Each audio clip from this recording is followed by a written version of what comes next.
આ વ્યક્તિ એક સુસાઇડ નોટ પણ એક લખીને ગયેલ હતા.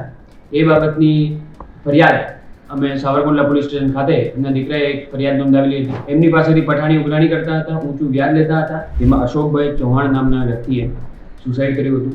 બધા જ પુરાવા એકત્ર કરી રહી છે. અત્યારે અલગ અલગ FSLમાં મોકલવાની પણ પ્રક્રિયા ચાલુમાં છે.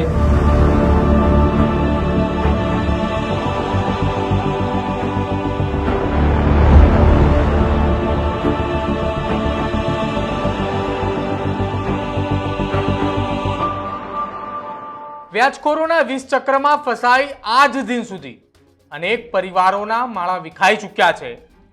તેવામાં અમરેલી જિલ્લામાંથી એક એવી ચોંકાવનારી ઘટના સામે આવી કે જેમાં વ્યાજના 20 ચક્રમાં ફસાવનાર ભારતીય જનતા પાર્ટીના નેતા જ નીકળ્યા અને નામ તેમનું સામે આવતા જ ભાજપે એક મોટો ખેલ રચી નાખ્યો. નમસ્કાર, આપ જોઈ રહ્યા છો ન્યૂઝરૂમ ને આપની સાથે હું છું પ્રદીપ. ગુજરાતમાં છેલ્લા કેટલાક સમયથી વ્યાજખોરોનું 20 ચક્ર એ સતત ચાલી રહ્યું છે. મોરબી, સુરેન્દ્રનગર, રાજકોટ, જુનાગઢ કોઈ પણ જિલ્લાઓ તમે લઈ લો, એ તમામ જગ્યાઓ પર વ્યાજખોરોનું 20 ચક્ર એ ચાલતું આવ્યું છે. જો કે આ તમામની સામે હવે આ વ્યાજખોરોનું 20 ચક્ર એ અમરેલીમાં પણ પહોંચ્યું. અમરેલીના સાવરકુંડલા શહેરના ગાંધી ચોકમાં શ્યામ શ્રદ્ધા સ્વીટ નામની દુકાન ધરાવતા અશોક ચૌહાણ નામના યુવકને વ્યાજના 20 ચક્રમાં એવા ફસાવવામાં આવ્યા અને પછી ન થવાનું થયું. સાવરકુંડલાની બજારોમાં ફરસાણની દુકાન ધરાવનાર અશોક ચૌહાણે કેટલાક લોકો પાસેથી વ્યાજે રૂપિયા લીધા હતા અને બાદમાં તમામ લોકોને સમયસર વ્યાજ પણ આપતા હતા.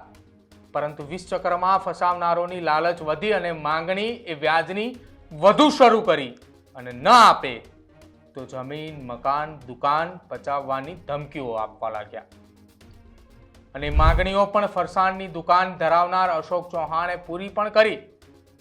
પરંતુ જે ધમકીઓ આવી રહી હતી એ ધમકીઓ તેઓ સહન ના કરી શક્યા અને અંતે એ ન થવાનું એ થયું અને પરિવારનો માળો વિખાયો. અશોક ચૌહાણે પોતાનું જીવન ટૂંકાવ્યું. પરંતુ આખી આ ઘટનાની અંદર અશોક ચૌહાણે જ્યારે તેમનું જીવન ટૂંકાવ્યું તે પહેલા જ તેમણે અંતિમ ઘડીએ એક નોટ લખી હતી. આ નોટની અંદર સૌથી પહેલા એવું લખ્યું હતું કે મારા એક બહેન છે કે જે અમદાવાદ ક્રાઇમ બ્રાન્ચની અંદર ફરજ બજાવે છે, તેમને આ નોટ તેમના હાથોહાથ આપજો. અને જેમાં વ્યાજખોરોના નામ, તેમની પાસેથી લીધેલા રૂપિયા અને તેમની સામે એ ચૂકવેલા વ્યાજની રકમ પણ એ નોટની અંદર લખવામાં આવી હતી. સૌથી પહેલું નામ આ નોટની અંદર ભારતીય જનતા પાર્ટીના નેતાનું હતું અને નેતા સાવરકુંડલા ભાજપના ઉપપ્રમુખ ભાવેશ વિકમા હતા. ભાવેશ વિકમાએ 1 લાખ રૂપિયા મહિને 10% વ્યાજે આપ્યા હતા અને પઠાણી ઉઘરાણી કરતા હોવાના કારણે સૌથી પહેલા અશોક ચૌહાણે તેનું નામ લખ્યું. જો કે આખી આ ઘટનામાં અમરેલી જિલ્લા ભાજપ પ્રમુખે ભાવેશ વિકમાને પક્ષમાંથી 6 વર્ષ માટે સસ્પેન્ડ કર્યા અને જે સસ્પેન્શનનો લેટર એ જાહેર કર્યો, જેની અંદર લખવામાં આવ્યું હતું કે ભાવેશ વિકમાના વિરુદ્ધમાં વ્યાજ સહિતની ગંભીર બાબતોના ગુનાઓ એ દાખલ થયા હતા. મિલકતો પચાવી પાડવાનો ગુનો દાખલ થયો છે, જેના કારણે તેમને પક્ષમાંથી 6 વર્ષ માટે સસ્પેન્ડ કરવામાં આવે છે અને તેમના તમામ પ્રાથમિક સભ્યો ઉપરથી તેમનું રાજીનામું લઈ લેવામાં આવે છે. પરંતુ શું જિલ્લા ભાજપની ટીમે આ મામલે તપાસ કરાવશે કે ભૂતકાળમાં ભાજપના કેટલા આવા સાવરકુંડલાના અથવા અમરેલી જિલ્લાના નેતાઓએ આ પ્રકારનું કૃત્ય આચર્યું છે? ભાવેશ વિકમાએ આ પહેલી ઘટનાને અંજામ આપ્યો હતો કે ભૂતકાળમાં આવી કોઈ ઘટનાઓને અંજામ આપ્યો છે? આ તપાસ અમરેલી જિલ્લા ભાજપ પ્રમુખ કરાવશે. માત્ર એક ઘટના બની અને જિલ્લા ભાજપ પ્રમુખે એમને તમામ એ પદ ઉપરથી હટાવ્યા. જો કે જિલ્લા ભાજપ પ્રમુખ છે, એમની કામગીરી એમને દેખાડવાની હતી એટલે એમને લેટર પણ વાયરલ કર્યો અને લેટરમાં એમને માત્ર ને માત્ર આ ગુના સંદર્ભત વિગત એ જણાવી હતી. એમને તપાસની આવી કોઈ પણ વાત ન જણાવી કે ન તો એ તપાસની કોઈ પણ એમને વાત કરી. જો કે અશોક ચૌહાણની અંતિમ નોટમાં 8 લોકોના નામ હતા, જેમાં સૌથી પહેલું નામ સાવરકુંડલાના ભારતીય જનતા પાર્ટીના ઉપપ્રમુખનું હતું. ત્યારબાદ બિપિન ધીરુભાઈ શેલાર કે જેની પાસેથી 9 લાખ રૂપિયા ઊંચા વ્યાજે કોરા ચેક એ પણ બિપિન ભાઈએ એ લખાવી લીધા હતા કે જો એ રકમ ન આપે તો કોરા ચેક નાખી અને તેની સામે ફરિયાદ દાખલ કરવા થાય. ત્યારબાદ મહેન્દ્ર નરોત્તમભાઈ નથવાણી 2 લાખ અને દર મહિને 6,000 રૂપિયા વ્યાજ વસૂલતા હતા. નીરવભાઈ ખેરાજ 2.5 લાખ રૂપિયા અને દર મહિને 8% જેટલું વ્યાજ વસૂલતા હતા.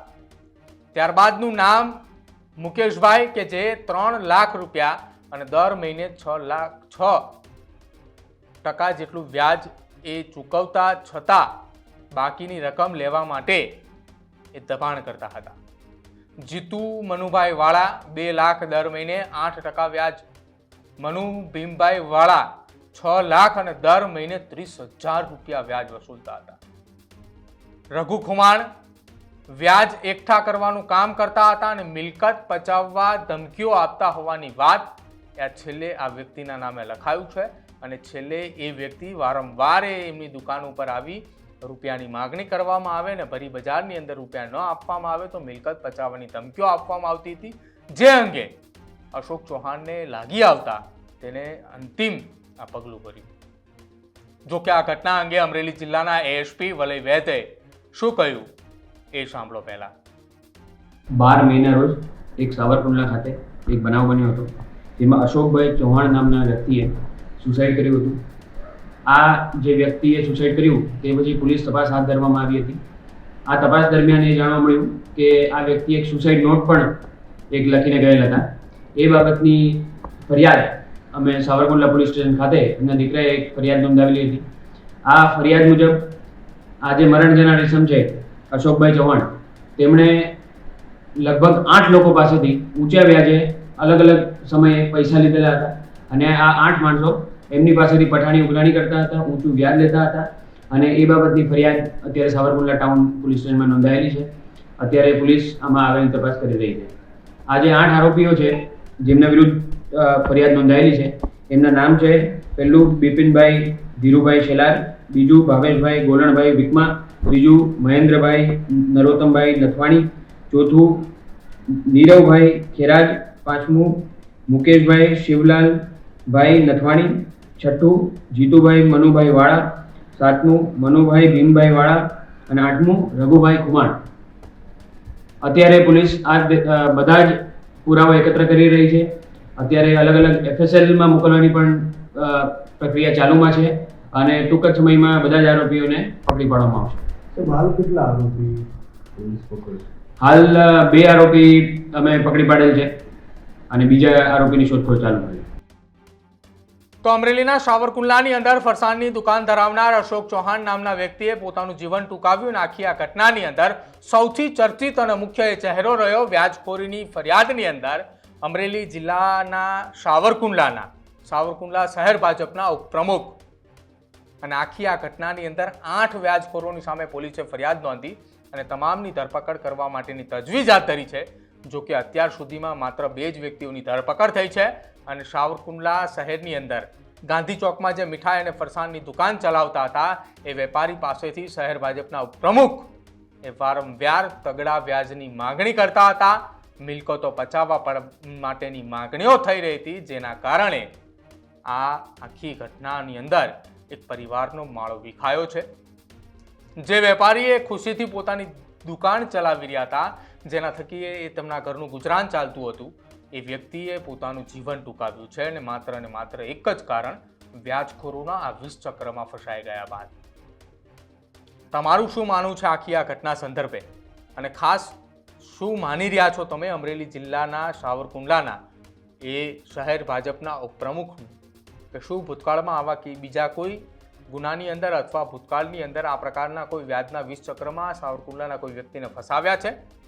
જો તમે જાણતા હોય તો જરૂરથી વિગતની અંદર જણાવજો, કમેન્ટ સેક્શનમાં જણાવજો અને આજની આ ક્રાઇમ સ્ટોરીને લઈને તમારું શું માનવું છે તે પણ ખાસ અમારા કમેન્ટ સેક્શનમાં જરૂર જણાવજો. જોતા રહેજો ન્યૂઝ રૂમ. નમસ્કાર.